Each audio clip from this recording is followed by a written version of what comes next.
우리 수고한 에바다 차양팀을 위해서도 함께 박수하겠습니다.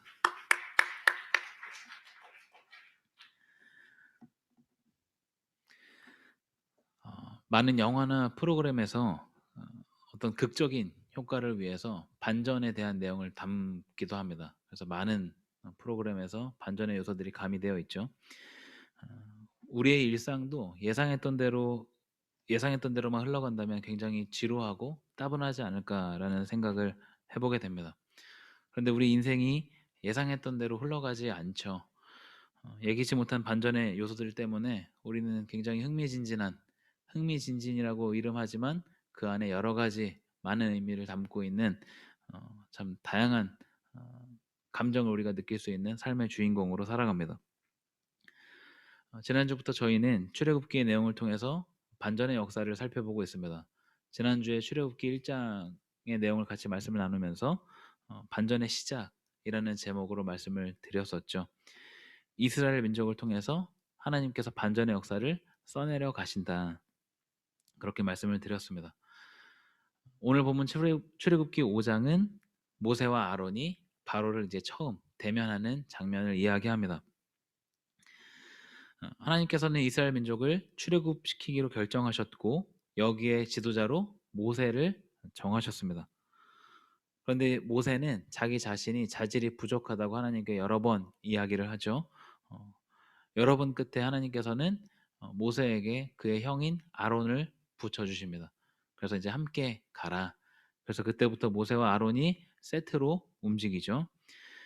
모세와 아론은 바로를 찾아갑니다. 그리고 요구하는 것이 출애굽기 5장 1절에 나와 있습니다. 같이 한번 보겠습니다. 출애굽기 5장 1절입니다. 뒷부분만 읽을 텐데요. 제가 한번 읽어보겠습니다. 이스라엘의 하나님 여호와께서 이렇게 말씀하시기를 내 백성을 보내라. 그러면 그들이 광야에서 내 앞에 절기를 지킬 것이니라 하셨나이다. 누가 한 얘기예요? 모세와 아론이 바로에게 한 이야기입니다.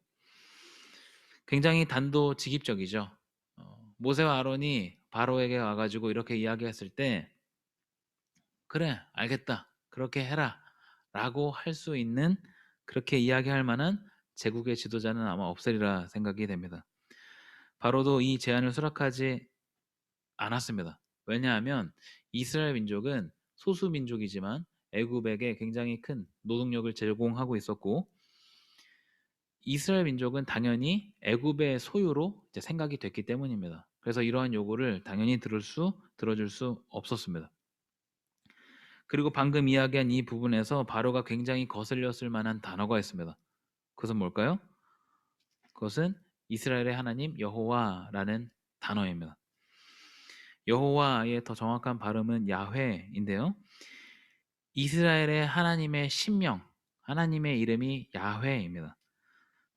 고대에는 국가마다 섬기는 신이 있었습니다.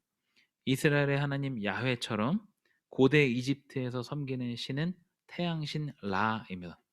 여러분 들어보셨나요? 예. 사진을 하나 보여드리겠습니다. 사진을 한번 보여주세요. 제가 여러분을 보이세요? 예, 굉장히 구하기 어려운 사진은 아니고요. 쉽게 구할 수 있는 사진입니다. 여기 보시면 태양신 라를 이제 형상한 그림입니다. 저 머리는 어, 매입니다. 매. 호루스라고 하는 매의 얼굴을 하고 있고요. 그 머리 위에 이제 태양 원반이 있고 여러분 자세히 보시면 그 태양 원반 주위를 코브라가 감싸고 있습니다. 코브라 그리고 호루스 이런 등등은 이제 태양신 라를 이제 상징하고 이집트를 상징하기도 하는 상징하는 것으로도 쓰입니다. 예, 됐습니다. 어, 그러면 바로가 왜 이 모세의 말이 거슬렸는가? 고대 사회에서 다른 나라도 그렇듯이 이집트에서 제국의 왕이라는 것은 신의 대리자였습니다. 이집트의 파라오는 어, 우리 성경에 바로라고 이제 기록하고 있는 파라오는 태양신으로부터 힘과 능력을 전수받은 신의 아들들로 여겨졌고 더 나아가서 태양신이 인간의 옷을 입고 지상에 내려온 신의 화신으로 여겨졌습니다. 네, 사진 하나 더 보여드리겠습니다. 그 다음 사진. 네, 이 사진은요. 투탕카문의 황금 마스크입니다. 투탕카문은 이집트 제18 왕조의 파라오입니다. 그런데 이제 투탕카문이 죽고 나서 미이라에 그대로 이제 씌워 가지고 만든 황금 마스크인데요. 여기를 보시면 여러분 잘은 보이지 않으실 텐데 그 머리에 쓴 것 앞부분에 어 여러분이 보시기에 오른쪽이 인제 코브라고요. 왼쪽이 호루스입니다. 매와 코브라가 인제 그 머리에 쓰는 관에 늘 있는데 뭘 이야기하냐. 그러니까 태양신 라의 형상을 굉장히 유사하게 흉내내고 있다는 것을 확인을 할 수 있습니다. 네. 됐습니다. 어 성경에 기록된 바로 그러니까 파라오는 인간의 옷을 입고 지상에 내려온 신의 화신이었기 때문에 신으로 간주돼서 많은 이집트 사람들에게 이제 숭배를 받았습니다. 이러한 바로의 입장에서 태양신 라에게 맞설 수 있는 신은 없었습니다. 자신이 곧 태양신이자 신의 어떤 대리자였기 때문에 이 앞에서 다른 신의 이름을 꺼낸다는 것은 굉장히 불편했을 뿐더러 불쾌했을 수 있을 만한 상황이죠. 그래서 모세와 아론이 이스라엘의 하나님 야훼가 우리 이스라엘 하나님 야훼의 이름을 이야기했을 때 굉장히 불쾌했고 들어본 적도 없는 신일 뿐더러 소수민족이 섬기는 신, 이집트의 노예들이 섬기는 신에 불과했기 때문에 바로는 이어서 이렇게 이야기하는 걸 볼 수 있습니다. 출애굽기 5장 2절입니다. 같이 한번 읽겠습니다. 출애굽기 5장 2절 같이 읽겠습니다. 바로가 이르되 여호와가 누구이기에 내가 그의 목소리를 듣고 이스라엘을 보내겠느냐. 나는 여호와를 알지 못하니 이스라엘을 보내지 아니하리라. 그가 도대체 누구냐? 라는 것이죠. 그래서 표면적으로는 바로에게 도전하는 모세와 아론처럼 보이지만 실질적으로는 태양신 라와 이스라엘의 신 야훼의 대결이 이제부터 계속해서 시작이 됩니다. 신들의 전쟁이 시작이 되는 것이죠. 이 요소가 출애굽기 곳곳에 등장합니다. 여러분 10가지 재앙을 기억하신다면 마지막 재앙 전에 있는 9번째 재앙이 혹시 뭔지 아시나요? 9번째 재앙은 흑암의 재앙이었습니다. 그래서 이집트 전역에 3일간 암흑의 시간이 있었죠. 이 흑암의 재앙은 태양신 라를 심판하는 저주입니다. 그리고 출애굽기 12장 12절에는 이렇게 기록합니다. 제가 한번 읽어보겠습니다. 내가 그 밤에 애굽 땅에 두루 다니며 사람이나 짐승을 막론하고 애굽 땅에 있는 모든 처음 난 것을 다 치고 애굽의 모든 신을 내가 심판하리라. 나는 여호와라. 이제 10번째 재앙이 있기 바로 전에 하나님께서 하신 말씀입니다. 애굽의 모든 신을 내가 심판하겠다. 이러한 태양신의 대리자와 하나님의 야훼 하나님의 대리자들이 처음 대면하는 곳 그곳이 바로 출애굽기 5장입니다. 자, 그런데 여기서 굉장히 특이한 부분이 있습니다. 당시 당시 파라오가 람세스 2세일 거라고 추측하는데 이 람세스 2세가 모세와 아론의 이름을 알고 있다는 사실입니다. 출애굽기 5장 4절 제가 다시 한번 읽어보겠습니다. 출애굽기 5장 4절에 이렇게 기록하는데요. 애굽 왕이 그들에게 이르되 모세와 아론아 너희가 어찌하여 백성의 노역을 쉬게 하려느냐. 모세와 아론이 자신의 이름을 밝히지 않았는데 어, 바로는 이미 이들의 이름을 알고 있었습니다. 1998년에 개봉한 영화 이집트의 왕자라는 영화가 있습니다. 여러분 보신 분이 있는지 모르겠습니다. 이 배경으로 하는 굉장히 유명한 애니메이션인데요.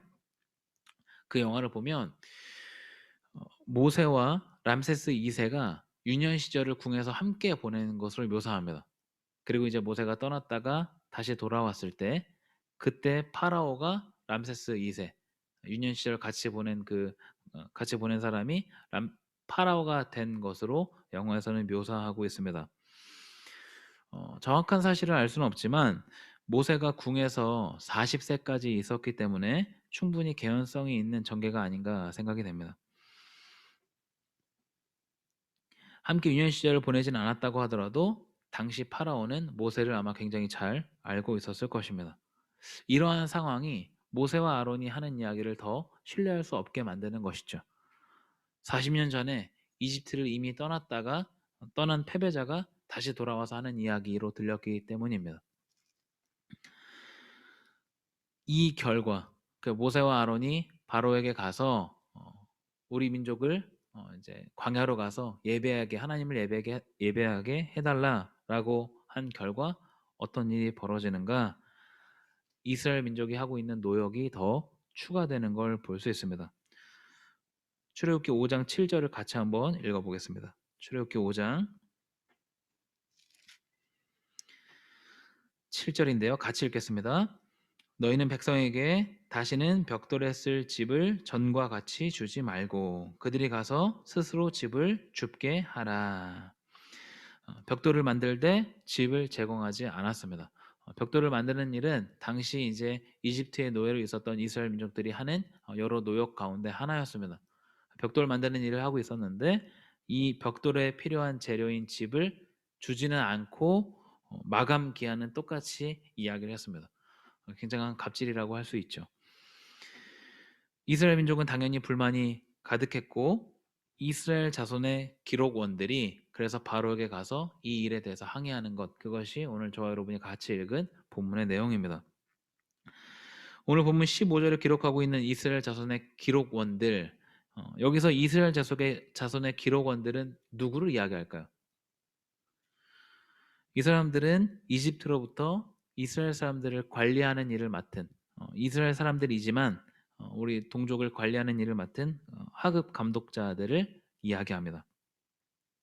이 사람들이 대표로 바로에게 가서 왜 이렇게 일을 부당하게 하느냐, 왜 갑자기 이런 일을 어, 부당하게 처리하느냐라고 물었는데 그때 바로가 이야기하죠. 너희들이 게으르기 때문에 너희들의 신에게 가서 제사한다는 이야기를 하는 게 아니냐. 네, 이스라엘 자손의 기록원들이 이런 이야기를 했나요? 네, 그렇지 않습니다. 그 이야기는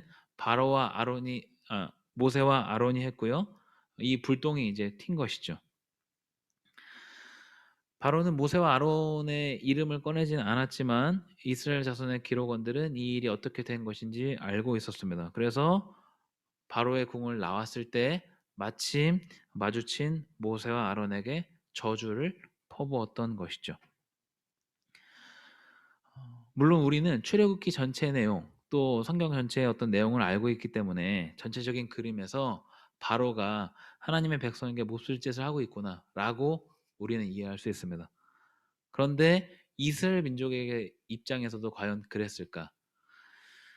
그 사람들에게는 그저 모세와 아론이 오히려 더 눈엣 가시로 여겨졌을 가능성이 높습니다. 그래서 본문에서 우리가 같이 본 것처럼 이스라엘 자손의 기록원들이 하나님의 이름으로 모세와 아론을 저주하고 있는 것을 확인할 수 있습니다. 21절 끝부분에 이렇게 이야기하죠. 여호와는 너희를 살피시고 판단하시기를 원한다. 모세와 아론은 야훼 하나님의 이름으로 왔지만 그 이름으로 저주를 받고 있는 상황입니다. 야훼 하나님의 대리자로 애굽에 왔는데 이스라엘 민족은 오히려 야훼 하나님의 이름으로 이들을 저주하고 있는 굉장히 큰 간격이 있음을 우리는 확인할 수 있습니다. 자, 제가 여러분에게 질문을 한번 드리겠습니다. 여기서 이 사람들, 이스라엘 자손의 기록원들은 왜 모세와 아론을 저주하고 있을까요? 모세와 아론을 야훼 하나님의 대리자로 생각하지 못할 뿐더러 하나님의 일하심과 자신들이 기대하는 것이 전혀 달랐기 때문입니다. 지난주에도 말씀을 드린 것처럼 이 사람들은 출애굽이라는 것을 자신들의 목표로 삼은 적이 없습니다. 적어도 이 부분에서 그 사실을 확인할 수 있죠. 그런데 이제 모세와 아론을 하나님께서 보내셨고 이런 분란을 통해서 하나님께서 일을 시작하시겠구나라고 생각할 수 있는 사람이 없었다라는 이야기입니다. 그렇기 때문에 하나님의 명령으로 온 모세와 아론을 도리어 저주하고 있는 것을 볼 수 있습니다. 하나님께서 계획하셨던 것과 이스라엘 민족의 생각의 차이가 아주 깊다는 것을 알 수 있습니다. 하나님의 생각은 출애굽인데 그 하나님의 생각은 이스라엘 민족에게는 그저 분란의 요소밖에 되지 않았다는 것이죠. 이 분란의 단계를 넘어서면 하나님의 섭리를 발견하고 일하심에 동참하는 것이지만 그 단계를 넘지 못하면 해프닝에 끝나는 것이고 굉장히 안정적인 노예의 삶으로 계속 살아가는 것이죠. 대부분의 사람들은 하나님의 섭리 앞에서 이러한 반응을 보입니다. 언제 하나님께서 일하실까를 기다리고 기대하기보다 자신이 살아온 삶에 익숙해져서 이것을 벗어날 수 있을 거라는 생각을 하지 못하는 것이죠. 이러한 습관에서 벗어나는 방법이 바로 분란입니다. 모세와 아론이 바로에게 분란을 일으키고 이스라엘 자손들에게까지 이 분란이 확장됩니다. 그래서 굉장히 안정적으로 보이는 그들의 삶에 그것이 안정적인 것이 아니다라는 분란의 요소를 던지는 것을 볼 수 있습니다.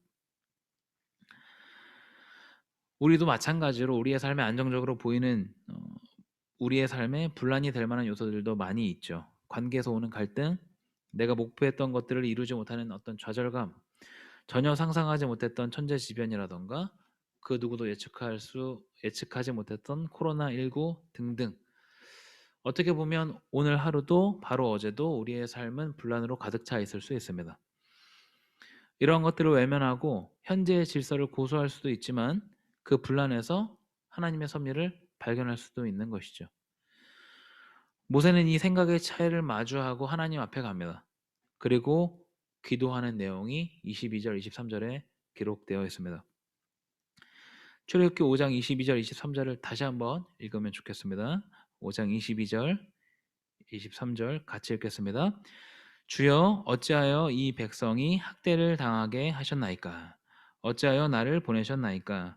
내가 바로에게 들어가서 주의 이름으로 말한 후로부터 그가 이 백성을 더 학대하며 주께서도 주의 백성을 구원하지 아니하시나이다. 네, 좋게 얘기해서 기도지 하나님의 이름을 말한 후부터 학대가 더 심해졌다라고 하면서 하는 하소연으로 우리는 볼 수 있습니다. 그리고 하나님도 구원하지 않지 않냐라고 이제 따지는 것이죠. 여기서 기도에 굉장히 중요한 특징이 있는데요. 그것은 바로 뭐냐면 책임의 전가입니다. 지금 눈앞에 벌어진 분란을 감당할 능력이 모세에게는 없습니다.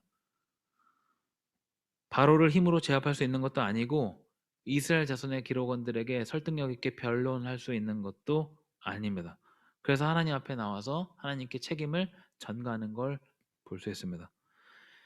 굉장히 무책임한 것처럼 보이지만 내 손을 떠난 일을 계속 붙잡고 있는 것도 그렇게 현명한 일은 아니죠. 그래서 모세는 이 일을 해결할 수 있는 하나님께 책임을 전가하고 있습니다. 질서를 벗어나는 것, 이것은 우리 모두에게 굉장히 낯선 일입니다.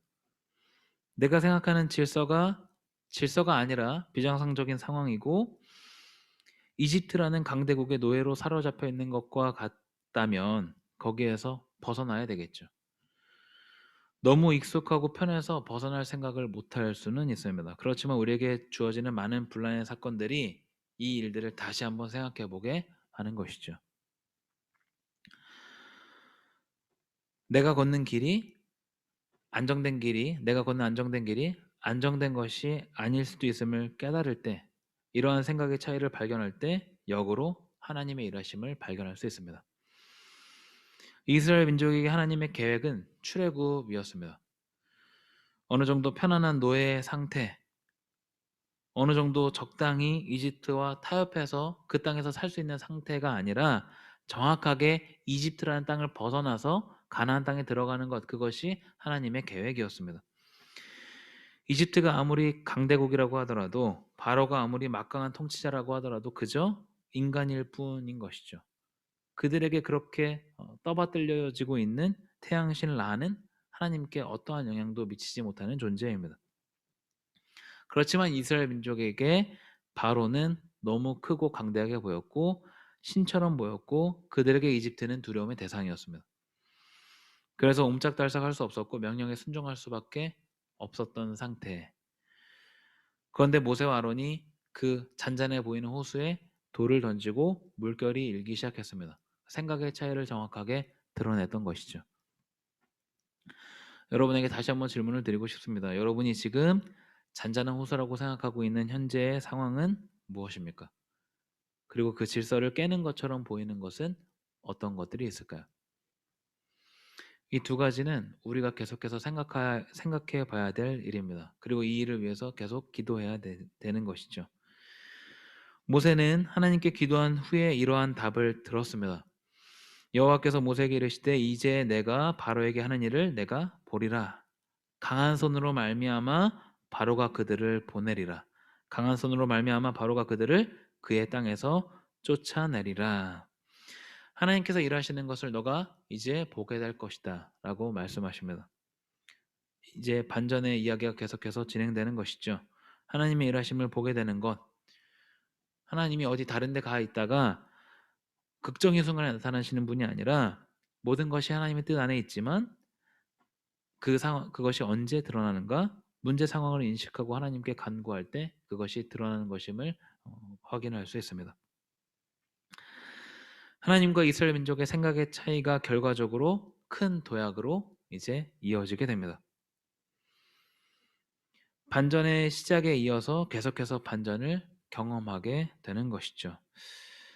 마찬가지로 우리 각자에게 주어진 삶의 상황들이 하나님의 사인을 발견하게 되는 계기가 되기를 바랍니다. 우리에게 주어진 것은 정말 질서일 수 있고 무질서일 수 있습니다. 그런데 그 무질서를 무질서로 볼 수 있게 하는 것, 그것은 말씀입니다. 내가 말씀 안에 있을 때 질서와 무질서가 구분되는 것이죠. 말씀을 통해서 하나님과 우리와의 생각의 차이를 발견했다면 그 차이를 통해서 하나님의 계획을 확인하고 한 단계 더 성장하고 성숙해가는 저와 여러분이 되기를 바랍니다. 그렇게 반전 드라마를 써내려가는 삶을 살아가는 우리 SDY가 되기를 간절히 소망합니다. 기도하겠습니다.